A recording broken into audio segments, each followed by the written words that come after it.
I'm Deborah Cedillo-Dugan, and welcome to another City Update.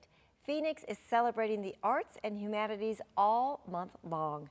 An array of local festivities are planned, including live music, dance performances, storytelling, public art, walking tours, and much more.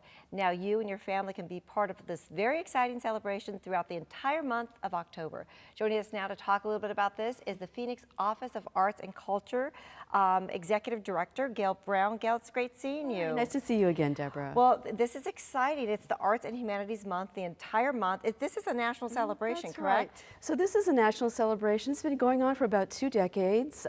National Arts and Humanities Month is recognized by the White House and by Congress and celebrated by arts and culture organizations across the country. So this is our version. This is Phoenix's version of this celebration. Well, I'm so glad to hear that there is a celebration, because some people may ask, why do we need a celebration for that? Well, We see it and around it. I mean, what would you say to that? Well, you know, the arts and humanities, I think, are so critical to our sense of who we are. They help define us, describe us, and they're a way to kind of really understand how we can be, I think, better citizens, better neighbors, better friends. Arts and humanities have a real lasting impact, and through performances, through sort of the excitement and the energy that we get from seeing a performance or visual art, the beauty that they bring into our lives, and of course with culture and humanities, that's a way of really digging into a meaning of life and kind of who we are and what we're doing here on this planet together. So. Oh, I wholeheartedly agree with you. And I always like to bring up too, because I'm from Washington, D.C., and LBJ, Lady Bird Johnson, beautified that city through tulips, through plants, through flowers, and that is art. Yes, that is art. absolutely. People don't realize that, but they just take for granted sometimes, I think, some of that. That's right. So what does the city have planned for our community? Right.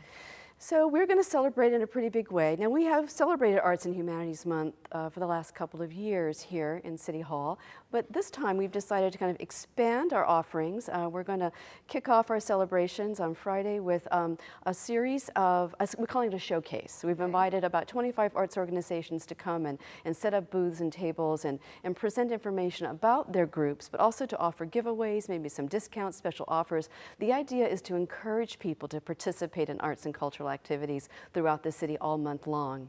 We'll also have performances we're going to have the Nash is bringing a jazz combo, and the Spirit of Phoenix is also going to, this is a barbershop quartet group, they're going to perform. And then Mayor Stanton's going to read a proclamation to kind of set off the whole month of activities.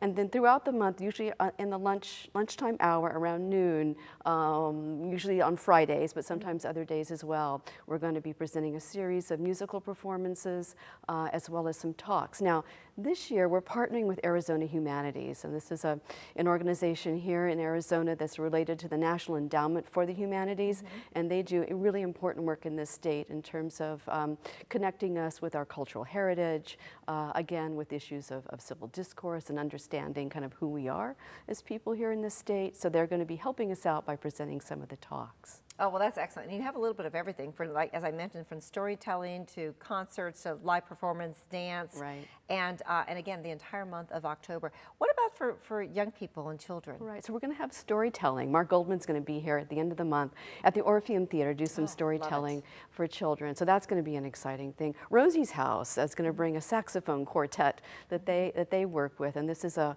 course an after-school program for at-risk youth here in Phoenix. It's a great program, so they're going to be performing. So those are some of the things, and then sort of for maybe not children but youth, we have. The Phoenix Boys Choir? Well, we have the Phoenix Boys Choir. That's right. We have the That's right. But I was also thinking about the Rising Youth Theater. Oh, right. And absolutely. they did some wonderful plays on the light rail a few months ago, and they're going to be recreating that for us in City Hall too. So. And how does that work? You just jump on the train and they're doing a one-act play? In that case, that's exactly how they did it. So they're going to sort of reinvent, I think, that experience for us in the atrium at City Hall. So we're looking forward to that. And you know, on and off the screen, we're putting here too the website where you can get all the information throughout the entire month. Great. With the storytelling, the dance performances, and it's all free, correct? It's all free and open to the public. I mean, clearly it's here at City Hall, so it's very easy for folks who work here in City Hall to attend, but it's open to anyone who might happen to work downtown or just be downtown in the noontime hours. So yes, I would really hope that people would check out the website and sort of mark the events that they have particular interest in and come and visit. And the timing is perfect right now too, because the weather is changing, so if you want to get That's outside, right. you want to walk, That's you know, right. hop the light rail if you're coming from another part of Well. the city as well. So that's wonderful. You know, and I just always like to talk to you about just the economic impact that Yes. the arts brings to our community. Yeah, So vital. We just have to keep remembering and reminding each other of how important arts and culture are to our economy. You know, it generates over $300 million in economic impact and economic value to our city annually, and over 9,000 jobs. And you know, these are numbers of a few years ago. We're going to have another study that we're going to be working on next year in 2015, and I'm sure those numbers will grow even more. And again, that's just the nonprofit arts and cultural organizations. There's a whole creative sector beyond that, which if we were to put those figures with these, I'm sure would be even greater. So it's an important value to our city, as well as sort of the quality of life. It also brings economic impact. Oh, absolutely. You know, not only the jobs, the people who go to attend, they're buying tickets, That's they're going to right. dinner, they're, you know, using mass transit to get here, and all of those things. It really does make a difference. So That's absolutely right.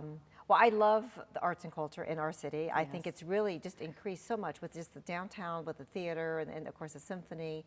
Yes. But I'd love to see some of the local productions here too. We have the Black Troupe. The Black just Theater opened, Troupe, just Actors opened. Theater, and it's kind of great that Black Theater Troupe and Actors Theater are sharing the same space now. And of Right. cour's we have a new conductor of the symphony, That's musical right. director, Yes. Tito Munoz, Yes.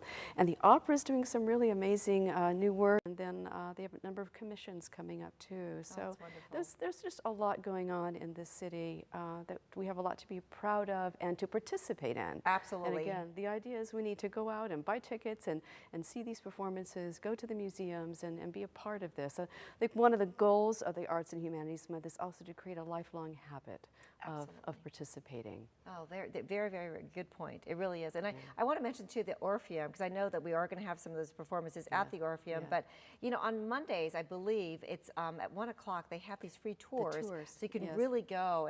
And Matt and I, one of our photogs, Yeah. we went out and actually documented that. And it was just such a really treat That to theater see that. is one of our treasures, our architectural treasures, and you know, it's a great performing arts venue. So yeah, I would definitely recommend that people take advantage of that. Well, thank you so much for everything you do, leading the charge for arts and culture here for the city of Phoenix. You're doing a great job, and we Well, can see thank that you. through everything that we really appreciate every single It's day. a great team at the city, so I'm fortunate to work with them. Well, thanks again, Gail. Now, if you'd like to get involved or know more about these upcoming events, please call the Phoenix Office of Arts and Culture. You can call them at 602-262-4637, or you can visit phoenix.gov/arts for more information. Thanks for watching. I'm Deborah Cedillo Dugan.